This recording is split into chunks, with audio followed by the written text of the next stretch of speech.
여러분 안녕하십니까? 오늘 사사건건은 아프간인 입국 소식으로 시작합니다. 아프간인 370여 명, 모두 현지에서 우리 정부와 함께 일했던 사람들, 그리고 그 가족들인데요. 한국군 수송기편으로 들어오고 있습니다. 오후 4시를 전후해서 도착할 걸로 예고됐었는데 인천공항 연결해서 자세한 소식 알아보겠습니다. 자, 이중근 기자, 이 아프간인들 태운 공중급유기죠? 우리군 수송기 착륙했습니까? 네, 아직까지 도착하진 않았습니다. 아프간인 370여 명은 우리 시간으로 오늘 새벽 5시쯤 파키스탄 이슬람아바드를 출발해 우리나라로 오고 있는데요.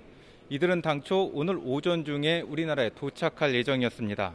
하지만 현지에서 출발이 늦어지면서 도착 예정 시간이 오후 4시로 늦춰졌습니다. 지금은 이 예정 시간도 조금 지났는데요. 10여 분 뒤쯤 도착할 것으로 보입니다. 네, 잠시 후에 들어오는군요. 어제 사사건건에서 391명이 입국할 거라고 전해드렸었는데 오늘은 좀 줄었네요. 네, 이들 이송을 위해서 우리나라에서 보낸 군 수송기가 모두 석 대입니다. 당초 가장 큰 수송기로 모든 인원을 한꺼번에 이송하는 방안이 추진됐는데 자리가 부족해서 결국 10여 명은 작은 수송기로 나눠 타게 됐습니다. 잠시 후에 도착할 사람들은 가장 큰 수송기에 탑승한 370여 명이고요. 10여 명이 나눠 탄 다른 수송기는 아직까지 이슬람아바드에서 이륙하지 못했고 또 중간에 추가 급유도 필요해 내일쯤 도착할 것으로 보입니다. 네, 중간 기착도 또 한 번 해야 되는군요. 이 아프간인들이 도착하면 코로나 검사도 받아야 할 테고 그 뒤에는 충북 진천 시설로 넘어가게 된다고요? 네, 그렇습니다. 대규모 인원 수용이 가능하고 가족 단위로 머물 수 있는 다인실이 있어서 충북 진천의 공무원 인재개발원이 임시 체류시설로 정해졌습니다. 우리나라로 오는 아프간인은 모두 76가족 391명인데요.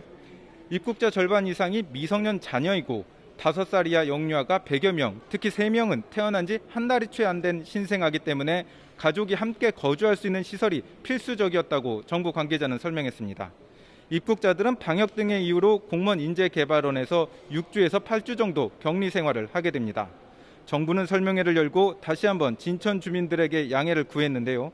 일부에선 안전을 우려하는 목소리도 있었지만 설명회에 참여한 주민 대부분은 대승적 차원에서 수용하겠다는 의사를 밝혔습니다. 지금까지 인천공항에서 KBS 뉴스 이중근입니다.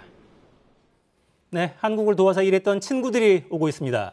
작전명 미라클, 기적. 뒷이야기는 김용준 기자와 살펴보겠습니다. 자, 김 기자. 네.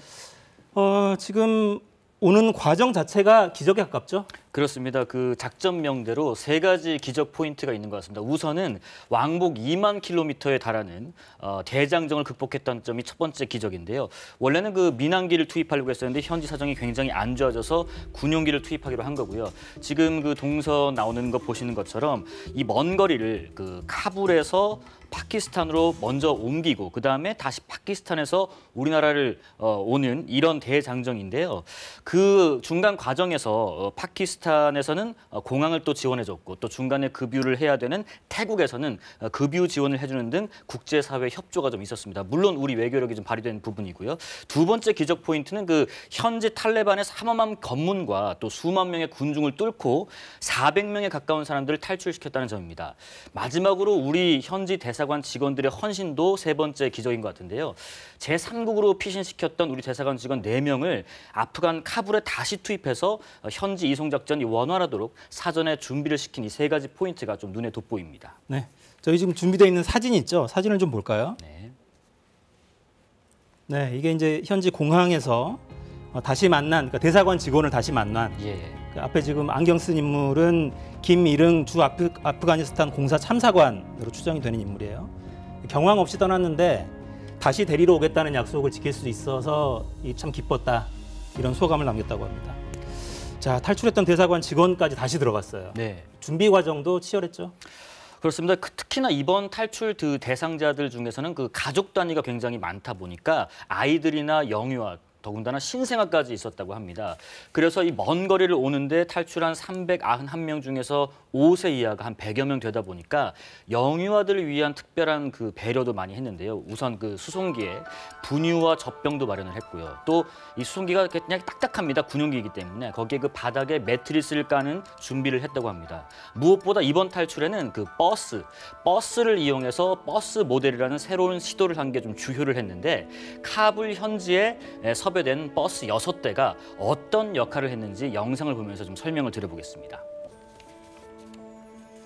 자, 지금 카불 공항으로 가는 길목은 이렇게 탈레반들이 검문소를 세워서 통제를 하기 때문에 이 공항까지 들어오는 것 자체가 굉장히 어렵고 힘든 과정입니다. 자, 최근에 독일과 노르웨이 등 나라들도 카불로 항공기를 보냈지만 탑승자는 극소수였고요. 일본하고 벨기에는 단 한 명도 구출하지 못한 상황이었는데 대부분 이 공항까지 오는 조차도 실패했기 때문입니다.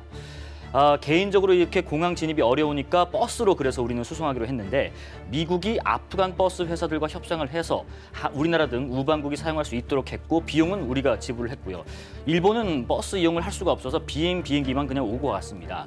그래서 대상자 427명 중에서 스스로 잔류를 결정한 36명을 제외하고는 모두 카불 공항으로 들어왔고 그중에 370여 명이 우리나라로 오고 있는 겁니다. 네. 이것만 좀 짚어볼까요? 현지 사정이 굉장히 혼란스러워 보이는데, 그러니까 입국시키기로 했던 대상자를 거의 대부분 데려왔다는 거죠. 네. 이거 자체도 좀 신기하군요. 그러니까 아무리 이렇게 버스 6대를 섭외를 했더라도 뭐 모이기로 한 장소에 모일 수 있어야 그 버스를 타고 공항으로 올 수 있을 텐데 그 모일 수 있는 과정에서 그 연락망, 일사불란하게 연락이 취해진 게 있다고 합니다. 뭐 예를 들면 우리가 연락망을 구축한 게 그 코이카나 대사관 그리고 현재 있는 병원 그리고 직업훈련원 같은 곳에 각 분야별로 일단 아프간 현지인 대표단을 임명을 해뒀고요. 그 대표단하고 우리 한국 대사관하고 연락망을 서로 구축해 놨다고 합니다. 굉장히 끈끈하게 연락망이 있었던 거죠. 그다음에 이제 피라미드식으로 우리나라 대사관 직원이 연락을 하면 아래 비상 연락망에 따라서 쭉쭉쭉쭉 연락해서 몇 시에 어디로 모여라 해서 두 집결지로 나눠가지고 버스가 갔고 거기에 다행히 모두가 모여 있어서 버스를 탔다고 합니다. 왜 우리가 그 군이나 큰 공공기관 보면 뭐 인사이동이나 해가 바뀔 때마다 비상 연락망 새로 짜잖아요. 그 과정을 거쳐서 기민하게 연락이 돼서 이 버스 모델이라는 작전이 성공을 했던 것 같습니다. K-스타일이 이제는 꽤 상당한 힘을 발휘하네요. 네, 이 탈출 작전에서도. 네, 아프간인 입국 관련 소식은 현지에서 공항에 소식이 들어오는 대로 다시 전해드리겠습니다. 김 기자 잘 들었습니다. 네.